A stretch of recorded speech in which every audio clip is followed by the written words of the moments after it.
everyone. Welcome to my channel. It's Sean from Seankbeauty, and this is Sean K's Beauty Bar, where we grab from the bar and discuss all things beauty. Every Monday, Wednesday, and Friday, I host Sean K's Beauty Bar here on my channel at 7 p.m. You leave your questions down below. I bring my microbiology and biochemistry background to your questions if applicable, or I do makeup tutorials. And I do some lifestyle videos, guys. Yeah, I'm taking you guys on a trip with me next week. But for the sake of this video, I really wanted to do this. It's 11:39 at night, and I wanted to get this recorded and done. Okay, 6 products you should never ever use on your face. And I get this question asked a lot.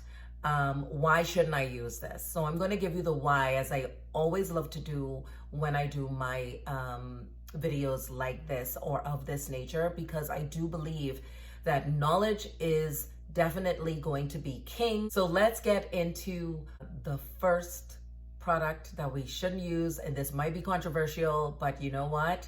I'm going to put it out there. And that is, you guys ready for this? Petroleum jelly.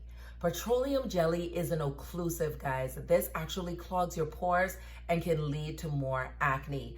It makes you feel as if your skin is being moisturized, and that's because it creates a barrier on the top of the skin, locking in the natural oils that have been produced by your body, your sebaceous gland, and it has that locked in. And so people use Vaseline or petroleum jelly because it gives you this false sense that your skin is being moisturized, when in actuality it is not. Also, petroleum jelly is a byproduct of petroleum fuel. Now, here's the thing. If there is contaminants, there's recalls on all sorts of products, guys. If there is contaminants in Vaseline or in petroleum jelly, it is a carcinogen. So it's cancer causing. It also can irritate the lungs. So when you're using it in your nostrils and you're using it on your lips because you're thinking it's a lip balm of sorts, this is really a product you want to stay away from. So that's petroleum jelly. You can use these stuff if you want, but again, knowledge is king, okay? And I want my community to be very knowledgeable. This is a product you don't want to use. Moving on to the next one. Number 2. Number 2 is alcohol. And we all know that alcohol is a drying agent. However, there is a lot of people that still use alcohol, especially those who have oily skin. Another reason why we don't want to use alcohol is because alcohol dilates the pores, and that actually leads to whiteheads and blackheads. And if it's not treated, it can actually lead to cystic acne. So alcohol in any products, or using just regular rubbing alcohol on the face, thinking that you're drying out the skin or getting rid of any sort of acne that you do have there because you're thinking it's going to dry up the acne that I do have, that's a big no. Use benzoyl peroxide, use salicylic acid if you're really looking to treat your acne. But again, as I always say in every single video, seek a dermatologist or an esthetician. I'm not going to be one of those influencers that are just going to say, go and use that product, that's what's wrong with you, da da da da da. And I'm not really there to take proper analysis of your skin or even test your skin. But these professionals actually can really target and prescribe products that are going to be right for you. So that's my first bit of advice in most of my videos that I have in this sort of format. So that's alcohol. And again, you know, you can still do what you want, but remember, it's what we do over time that tells the story. I hate to talk about this brand because I love most of their products very, very much, but Caudalie Butte Elixir has citric acid, and it also has alcohol. 2 things that you definitely want to stay away from in skincare products. So that's that on my spiel on alcohol. So let's stay away from that. All right, let's move into number 3. All right, so number 3 on my list, and this just makes sense to talk about it since I just finished talking about this ingredient in the Butte Elixir, and that is lemon juice or citric acid.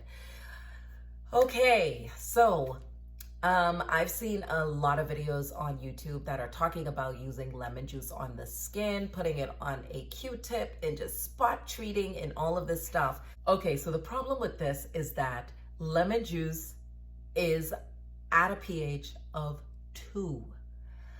The products that we need to use that is in alignment with our normal pH of a 5.5 or 5.8 is 4.5 to a 5.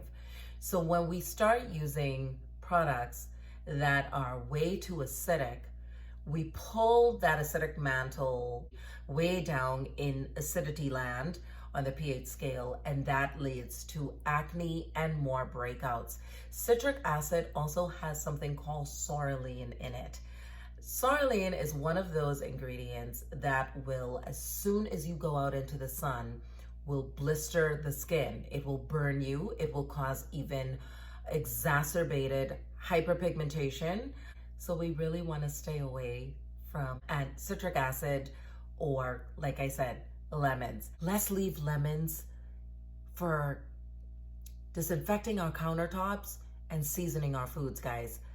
Let's not use that on our face. Let's move on to number 4. Okay, so for those of you who've been with me for a while, you know I am a huge proponent of the microbiome community on our face, and I talk about pH and proper balanced products all the time. I feel like a hummingbird. I sing this song all the time, and that's because I see that there's so many views here on YouTube for topics that are about problematic skin, how to get rid of acne, how to cover acne, how to deal with psoriasis. I've got eczema, how to get rid of eczema, like tips, tricks, and hacks on how to prevent blackheads, whiteheads, hyperpigmentation. Problematic skin happens to be a huge topic and a hot topic here on YouTube. The key to really coming out of problematic skin is literally educating ourselves on what is flaring up my skin to cause this problem.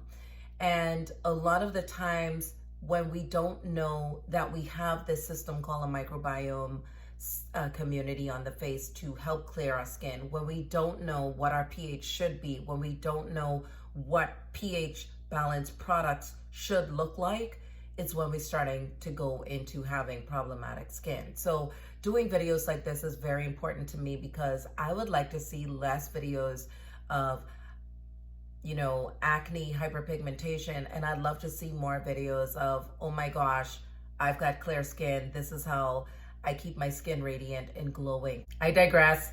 Let's move on. The next one that I want to talk about is soap. And that is really where I was going with this. When you take that microbiome community into an alkaline state, you've pretty much compromised their ability to ward off harmful bacteria that will cause infections, irritations to the skin, and to ward off free radicals. So when you use soap that is highly alkaline, you've just taken your acidic mantle way to the right. Is it the right? Yes, way to the right into the 8 to 14 land. I know it's easy because it's in the bathroom, or you know, you don't have a skincare routine, and so soap with the sodium lauryl sulfate that is in it, that's giving this foaming action and making you feel as if your face is being cleansed, actually isn't, because you notice when you rinse your skin, you're severely dry. And not only from the soap, you're actually getting the dryness as well from the hardness of the water coming from the tap. So it is very important to have a skincare routine to bring everything in balance and to use the right products so that you don't have to work so hard or face problematic skin. So get away from the soap. If your husband is using it, your father is using it, tell them stop using soap. Let's move on to number 5. Number 5 is literally body moisturizers. A lot of body moisturizers, guys, have fragrance. And if you remember from my previous videos, I'll leave the card here, I talk about how a lot of cosmetic industries use the word fragrance to mask a ton of ingredients that are harmful to you under that word. Is going to cause irritation, breakouts, and problematic skin, because body moisturizer is not for the face. It is actually, if you're going to use it, for the body. But you can go after more organic, vegan types of moisturizers, and I still say use a face moisturizer that is targeted for the face. Let's move on to number 6. Okay, so this is another topic that I've covered here on my channel, and that is about retin-A. Okay, the golden standard that everybody is talking about. And now dermatologists are finding this ingredient is thinning out the skin. So remember I mentioned in my previous videos, when you're using retinols and retin-A's, that's what it's doing. It's causing this crazy amount of cell turnover to happen with the skin. And what happens is it's stripping the skin of the old cells so quickly that the new cells don't have time to function properly, and they don't have time to really be able to adhere properly. So by the time you reach 50, you're gonna have this paper thin skin where you can see your veins underneath your skin. Remember, I don't know if you guys have ever seen that before, where you can literally see the veins of an individual under their skin. Well, that's what happens when you're using a lot of retin-A and retinols. And you do hear a lot of women complaining that, oh my gosh, my skin is so irritated from this retinol, or I just did a retin-A treatment. And my skin is super sensitive. And that's what it does. It increases sensitivity, especially in the sun, but also when you're putting on products like your foundations. You've got to be super duper careful when you're using retin-A's.